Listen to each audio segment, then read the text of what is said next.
हर हर शंभु फोड़ा તમારી ધૂન લાગી।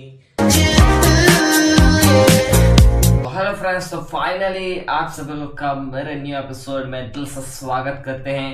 और मेरे साथ फ्रेंड्स ऐसे ही प्यार आप सब लोग देते हो, तो ऐसे ही प्यार देते रहना। तो आज है हमारा 5वां अध्याय और श्रावण छठा दिन।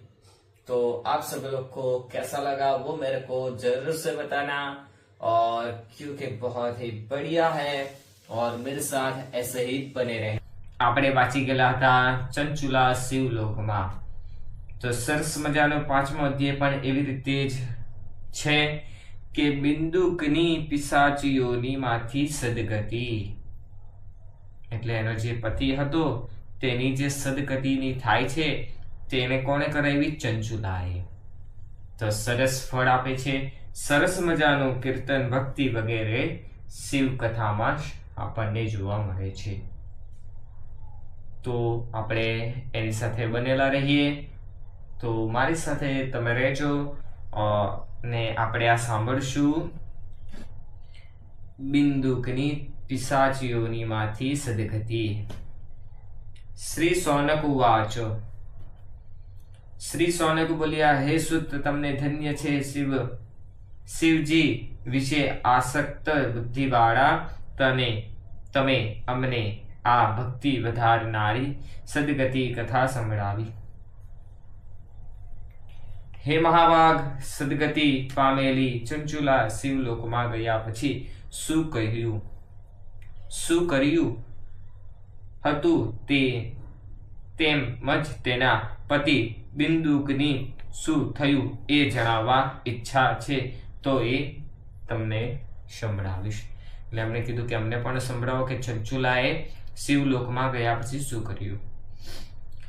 શ્રી સુત બોલ્યા, હે સોનક, એક દિવસ પરમાનંદ મન બની લે ચંચુલા ઉમાદેવી પાસે જઈ હાથ જોડી પ્રણામ કરી તેમની સ્તુતિ કરવા લાગી।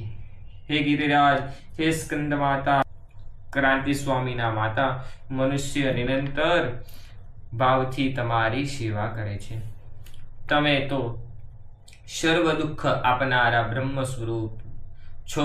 તમે સગુણ અને નિર્ગુણ પણ છો। આપની સેવામાં બ્રહ્મા વિષ્ણુ દેવો તત્પર રહે છે। શ્રુત બોલ્યા। શ્રી સુત કહ્યું, હે શૌનક, સદગતિ પામેલી ચંચુલા આ પ્રમાણે દેવી પાર્વતીની સ્તુતિ કરી પ્રેમાસુ વહાવતી ચૂપ થઈ ગઈ। ત્યારે ભક્ત વત્સલા દેવી પાર્વતી ઘણા પ્રેમથી તેને સંબોધતી પાર્વતી બોલ્યા, હે સખી ચંચુલા, તારી આ સ્તુતિની હું અત્યંત પ્રસન્ન થઈ છું। હે સુંદરી, તારે શું જોઈએ છે એ ઈચ્છા હોય તે કહે। માટે કોઈ વસ્તુ અલભ્ય નથી। મારી માટે કોઈ વસ્તુ અલભ્ય નથી કે મેં કોઈ વસ્તુ કરી શકું નહીં, એવું નથી। તું માંગ, હું તને આપું। ચંચુલા બોલી, હે દેવી, મારે એ જાણવું છે કે હાલ મારા પતિ ક્યાં છે, કે એના પતિ જે હતા તે ક્યાં છે, કેમ કે બહુ પાપી હતા। પાર્વતી કહેવા લાગ્યા, હે પુત્રી, બિંદુક નામનો તારો પતિ બહુ જ પાપી અને દુષ્ટ હતો। વેશ્યાના ઉપયોગથી તે અધમ કરીને નરકમાં ગયો છે। નરકમાં ગયો, આપણે એમ કહીએ ને કે બહુ આપણે નરકમાં જવાને કે સ્વર્ગમાં જવાને કોને ખબર, ઉપર જઈને જ ખબર પડશે। પણ સાહેબ, આપણું શિવ પુરાણ એમ કહે છે કે એનો પાપ કર્મ જે હતો, એને કઈ કથા પૂજા બ્રાહ્મણોની વાત નહીં માનેલી હતી, એટલા માટે ક્યાં ગયો? નરકમાં ગયો। નરકમાં અસંખ્ય વર્ષો સુધી કારમી યાતના તેણે ભોગવી, છતાં બાકી રહેલા પાપને ભોગવવા તે પાપી હાલ વિંધ્યાચલ પર્વતમાં પિશાચે રૂપી રહ્યો છે। વિંધ્યાચલ પર્વતમાં પિશાચ યોનિમાં રહ્યો છે। આ હાલતમાં પણ તે અપાર દુઃખ ત્યાં ભોગવી રહ્યો હતો। ચંચુલા કહે, હે મહેશ્વરી, તમે મારા પર કૃપા કરી પાપ કર્મમાં રચનારા મારા પતિને ઉદ્ધાર કરો. ક્યાં ઉપાયથી તેને સદગતિ મળે તે તુરંત બતાવો. એટલે માતાને પ્રાર્થના કરે કે મારા પતિને સદગતિ મળે તેવું કોઈ મને જવાબ આપો. હું તમને નમસ્કાર કરું છું. પાર્વતી બોલ્યા, તારો પતિ જો પવિત્ર અને ઉત્તમ શિવ કથા સાંભળી તો તે દુર્ગતિમાંથી મુક્ત થઈ સદગતિ પામે. હે મહાદેવી, મારા પતિ આ મહાશિવ પુરાણની કથા સાંભળી એવો આપ કોઈ ઉપાય કરો. કે મારા પતિ પણ આ શિવ કથા સાંભળે એવો કોઈ ઉપાય કરો. આ સાંભળી પાર્વતીએ ચતુર ગંધર્વરાજને બોલાવી તેને સહાય માંગી. આ તુમ્રુ નામે ગંધર્વરાજ શિવજીની ઉત્તમ કીર્તિને અને શિવજીમાં અત્યંત પ્રીતિ વધારનારો હતો અને શિવ ભક્ત હતો. તેને પાર્વતીએ કહ્યું, હે તુમ્રુ, તારી એક કાર્ય સિદ્ધ કરી આપવાનું છે મને. અહીંયા સ્ત્રી બેઠી છે, તેની સાથે તું સત્વરે વિંધ્યાચલ પર્વતમાં જા. ત્યાં એક પિશાચ રહેતો છે. તેને તારે શિવ મહાપુરાણની દિવ્ય કથા સંભળાવવાની છે.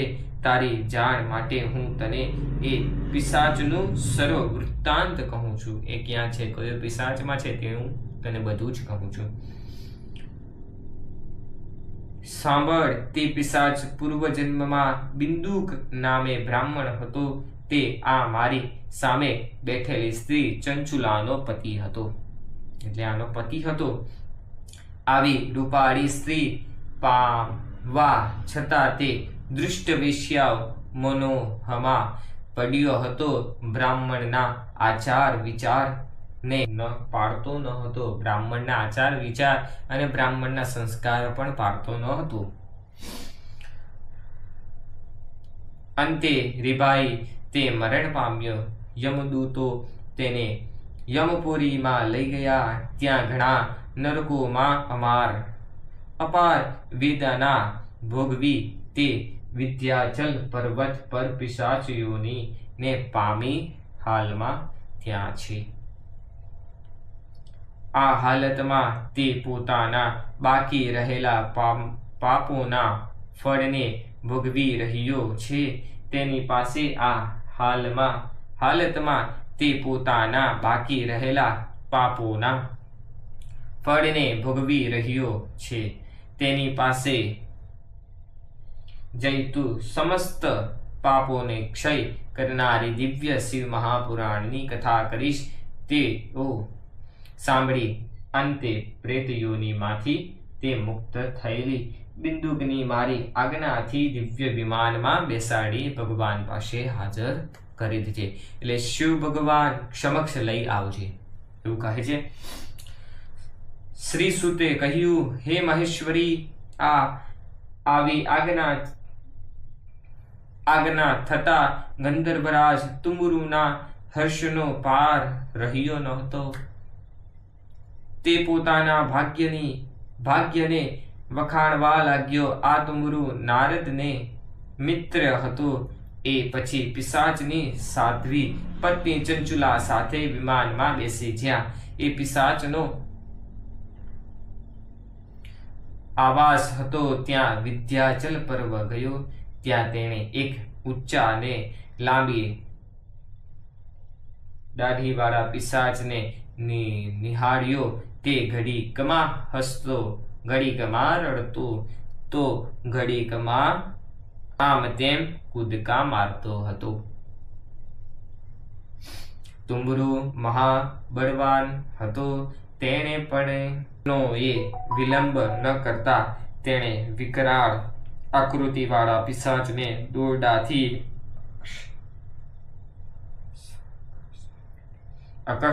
અસકસાવીને બાંધી લીધું. ત્યારબાદ તુમ્રુએ તેને શિવ મહાપુરાણ સંભળાવવાનો નિશ્ચય કરી તે સ્થળે સુંદર મઢ પર રચી રહેશ્વર યોજ્યો મહોત્સવ યોજ્યો. આ સમયગાળામાં દેવીની આજ્ઞાથી પિશાચનો ઉદ્ધાર કરવા માટે તુમરુ શિવ મહાપુરાણની દિવ્ય કથા કરવા માંડી. વિદ્યાચલ ગયો તે એ વાત સર્વત્ર ફેલાઈ ગઈ હતી. તેની કથા શ્રવણ કરવા માટે સર્વ દેવો અને ઋષિઓ વિદ્યાચલ પર ઉતાવળમાં પહોંચી જાય છે. આસન પર બેસાડ્યો ને પોતે હાથમાં વીણા ધારણ કરી ગૌરીપતિ શંકર દિવ્ય કથા ગાવા લાગ્યો. બધા શાંતિથી એકાગ્ર ચિત્તે કથા શ્રવણ કરવા લાગ્યા. તેણે શિવસ્તુતિ આરંભ કરી. પહેલી સંહિતા માંડી 7મી સંહિતા સુધી મહાત્મ્ય સાથે શિવ મહાપુરાણ સંભળાવ્યું. આ દિવ્ય શિવ મહાપુરાણ સાંભળી સર્વ શ્રોતા સમુદાય કૃતાર્થ થયા અને તે પિશાચ પણ એકાગ્રતાથી કથા સાંભળી. તેથી તેના સર્વ પાપો નષ્ટ થઈ ગયા અને તેણે તત્કાળ પિશાચનો દેહ ત્યજી દીધું. એટલું જ નહીં, તે હવે ઉજ્જવળ ક્રાંતિવાળો શ્વેત વસ્ત્રો ધારણ કરેલી વિવિધ આભૂષણોથી પ્રકાશ દિવ્ય અંગોવાળો થઈ ગયો હતો. પછી તે પ્રેતયોનીમાંથી મુક્ત પામેલી બિંદુક પોતાના પત્ની ચંચુલા સાથે ભગવાન શિવનું દિવ્ય ચરિત્ર ગાવા લાગ્યો. દિવ્ય ચરિત્ર ગાવા લાગ્યો છે. દિવ્ય સ્વરૂપ વાળી એની પત્ની જોઈ સર્વ દેવો અને ઋષિઓ મય પામી આનંદપૂર્વક ભગવાન શિવ મહિમા ગાતા ગાતા પોતપોતાના સ્થાને જતા રહ્યા. હર હર શંભુ ભોળા તમારી ધૂન લાગી, તારી ધૂન લાગી ભોળા તારી ધૂન લાગી, તારી ધૂન લાગી ભોળા તારી ધૂન લાગી. હર હર શંભુ ભોળા તમારી ધૂન લાગી. ભગવાનનું કીર્તન ગાવાથી માંડીને ત્યાં જતા રહ્યા પોતાના સ્થાને. પછી તે દિવ્ય સ્વરૂપ ધારી બિંદુક પર હર્ષિત થઈ પોતાના પત્નીને ચંચુલા સાથે વિમાનમાં બેઠો. ત્યારે તે આકાશમાં અત્યંત શોભી રહેલો હતો. તુમરુ પણ વિમાનમાં બેસી ગયો. ત્યાર પછી બિંદુક પોતાના પત્ની ચંચુલા અને ગંધર્વરાજ તુમરુ સાથે પ્રેમપૂર્વક મહેશના મનોહર ગુણોનું ગાન કરવા લાગ્યો. આમ સત્વરે શિવજીના ધામમાં પહોંચી ગયા. ત્યાં મહેશ્વર અને પાર્વતીએ બિંદુકનો સત્કાર કર્યો અને શિવજીએ તેની પ્રેમથી પોતાના ગણ બનાવ્યો. તેની પત્ની ચંચુલા પાર્વતી શ્રીની સખીઓ થઈ. પછી અત્યંત પ્રકાશિત પરમાનંદમય તે લોકમાં અવિચળ નિવાસ પામી તેઓ પરમ આનંદ પામ્યો. આમ નિર્મળ ભક્તિ વધારનાર અને શિવ પાર્વતી અને અતિ આનંદ આપનારા આ પવિત્ર ઇતિહાસ તમને કહું. જે ભાવિકો આ દિવ્ય શિવ મહાપુરાણનું વાંચન છે, શ્રદ્ધા ભક્તિ પૂર્વક સાંભળી છે, પુસ્તકનું કરે અને સદાય ભગવાન મહાદેવનું સ્મરણ કીર્તન કરે છે, ભાવિકો શિવ પદના અધિકારી થાય છે. જે મનુષ્ય આ શિવ કથાનો ભક્તિથી સાંભળે એ છે અથવા તેનું કીર્તન કરે છે તો મોટા ભોગો ભોગવી અંતે મોક્ષ પામે છે. આ 5મો અધ્યાય આપણે અહીંયા સમાપ્ત થાય છે. ઇતિ શ્રી સ્કંદ પુરાણે શિવ મહાપુરાણ મહાત્મ્ય બિંદુગની પિશાચ યોનિમાંથી સદગતિ નામને 5મો અધ્યાય સમાપ્ત. આપણે સરસ મજાનું જાણી ગયા, સરસ મજાનું કે શિવનું સાંભળે, શિવ મહાપુરાણનું શ્રવણ કરે કે પછી પૂજા કરે તો પણ આપણને સદગતિની પ્રાપ્તિ થાય છે, સારું ફળ મળે છે તેવું શિવ પુરાણ કહેવામાં આવે છે. શિવ પુરાણના અધ્યાયો આપણને પણ આવી રીતે જ કહે છે. પછી આપણો જે છઠ્ઠો અધ્યાય છે શિવ મહાપુરાણ, પુરાણ સંભળાવવાની વિધિ, સાંભળવાની વિધિ.